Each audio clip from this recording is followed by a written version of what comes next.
ಬೆಂಗಳೂರು 5 ವಿಭಾಗಗಳಾಗಿ ವಿಭಜನೆ. ಗ್ರೇಟರ್ ಬೆಂಗಳೂರು ಅಸ್ತಿತ್ವಕ್ಕೆ ರಾಜ್ಯ ಸರ್ಕಾರದಿಂದ ಅಧಿಸೂಚನೆ. ಬೃಹತ್ ಬೆಂಗಳೂರು ಮಹಾನಗರ ಪಾಲಿಕೆ 5 ಭಾಗಗಳಾಗಿ ವಿಭಜನೆಯಾಗೋದು ಕನ್ಫರ್ಮ್ ಆಗಿದೆ.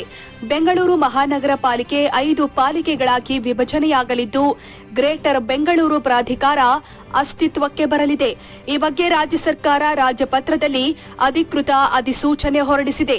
ಇನ್ನು ಈ ಬಾರಿಯ ಮಳೆಗಾಲದಲ್ಲಿ ಅಧಿವೇಶನದಲ್ಲಿ ಗ್ರೇಟರ್ ಬೆಂಗಳೂರು ಬಿಲ್ ಪಾಸ್ ಮಾಡಲು ರಾಜ್ಯ ಸರ್ಕಾರ ನಿರ್ಧರಿಸಿದೆ. ಬೆಂಗಳೂರು ಮಹಾನಗರ ಇನ್ಮುಂದೆ 5 ಭಾಗ. ಬೆಂಗಳೂರು ಇದೀಗ 5 ಮಹಾನಗರ ಪಾಲಿಕೆಗಳಾಗಿ ಅಸ್ತಿತ್ವಕ್ಕೆ ಬರಲಿದೆ.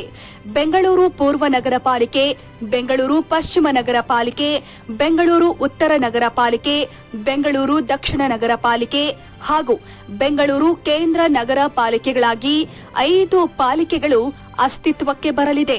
ಈ ಬಗ್ಗೆ ರಾಜ್ಯ ಸರ್ಕಾರ ರಾಜಪತ್ರ ಹೊರಡಿಸಿದ್ದು 5 ಪಾಲಿಕೆಗಳ ನಡುವಿನ ಗಡಿಯನ್ನ ನಿರ್ಧರಿಸಿದೆ. ಬಿಬಿಎಂಪಿ ಬದಲು ಜಿಬಿಎ ಅಸ್ತಿತ್ವಕ್ಕೆ. ಇನ್ನು ಬೃಹತ್ ಬೆಂಗಳೂರು ಮಹಾನಗರ ಪಾಲಿಕೆ ಅಂದರೆ ಬಿಬಿಎಂಪಿ ತನ್ನ ಅಸ್ತಿತ್ವ ಕಳೆದುಕೊಳ್ಳಲಿದ್ದು ಗ್ರೇಟರ್ ಬೆಂಗಳೂರು ಪ್ರಾಧಿಕಾರ ಅಂದರೆ ಜಿಬಿಎ ಅಸ್ತಿತ್ವಕ್ಕೆ ಬರಲಿದೆ. ಮುಂದಿನ ತಿಂಗಳು ಆಗಸ್ಟ್ 11ರಂದು ಮಳೆಗಾಲದ ಅಧಿವೇಶನ ನಡೆಯಲಿದ್ದು ಜಿಬಿಎ ಬಿಲ್ ಮಂಡನೆಗೆ ಸರ್ಕಾರ ನಿರ್ಧರಿಸಿದೆ. ಅಧಿವೇಶನದಲ್ಲಿ 5 ಮಹಾನಗರ ಪಾಲಿಕೆಗಳ ವಿಚಾರ ಚರ್ಚಿಸಲು ನಿರ್ಧರಿಸಿದ್ದು ಅಧಿವೇಶನದಲ್ಲಿ ಬಿಲ್ ಪಾಸ್ ಮಾಡಲು ರಾಜ್ಯ ಸರ್ಕಾರದಿಂದ ತಯಾರಿ ಮಾಡಿಕೊಳ್ಳಲಾಗಿದೆ. ವಿಭಾಗಗಳ ಬಗ್ಗೆ ಆಕ್ಷೇಪಣೆಗಳಿದ್ದಲ್ಲಿ ಸಲಹೆ ನೀಡಲು ಪಾಲಿಕೆ ಸೂಚನೆ ಕೊಟ್ಟಿದೆ. ಸಾರ್ವಜನಿಕರ ಸಲಹೆ ಪಡೆಯುವಂತೆ ಬಿಬಿಎಂಪಿಗೆ ಸೂಚನೆ ನೀಡಿದೆ. ಗ್ರೇಟರ್ ಬೆಂಗಳೂರಿಗೆ ಸಿಎಂ ಸಿದ್ದರಾಮಯ್ಯರೇ ಅಧ್ಯಕ್ಷ. ಮೇ 15ರಂದು ಮುಖ್ಯಮಂತ್ರಿ ಸಿದ್ದರಾಮಯ್ಯ ಅವರು ಬೃಹತ್ ಬೆಂಗಳೂರು ಮಹಾನಗರ ಪಾಲಿಕೆ ಬದಲಿಗೆ ಗ್ರೇಟರ್ ಬೆಂಗಳೂರು ಪ್ರಾಧಿಕಾರ ಜಾರಿಗೆ ಬರುವುದಾಗಿ ಘೋಷಿಸಿದ್ದರು.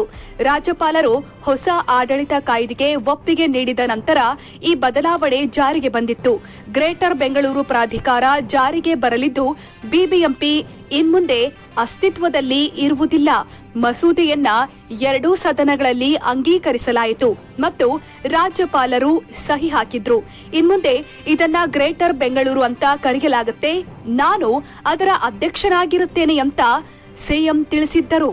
2007ರಲ್ಲಿ ಅಸ್ತಿತ್ವಕ್ಕೆ ಬಂದಿದ್ದ ಬಿಬಿಎಂಪಿ 1989ರಲ್ಲಿ ಬೆಂಗಳೂರು ಮಹಾನಗರ ಪಾಲಿಕೆಯಾಗಿ ಅಸ್ತಿತ್ವಕ್ಕೆ ಬಂದಿತು.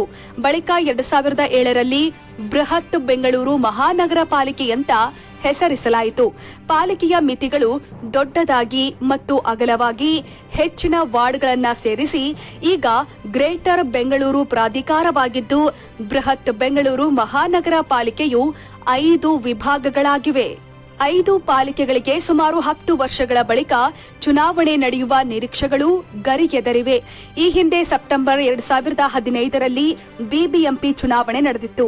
ಜಿಬಿಎ ವ್ಯಾಪ್ತಿಯಲ್ಲಿನ ಬಿ ಖಾತಾ ಆಸ್ತಿಗಳಿಗೂ ಎ ಖಾತೆ ನೀಡುವ ಮಹತ್ವದ ನಿರ್ಣಯವನ್ನ ಕ್ಯಾಬಿನೆಟ್ ತೆಗೆದುಕೊಂಡಿದೆ.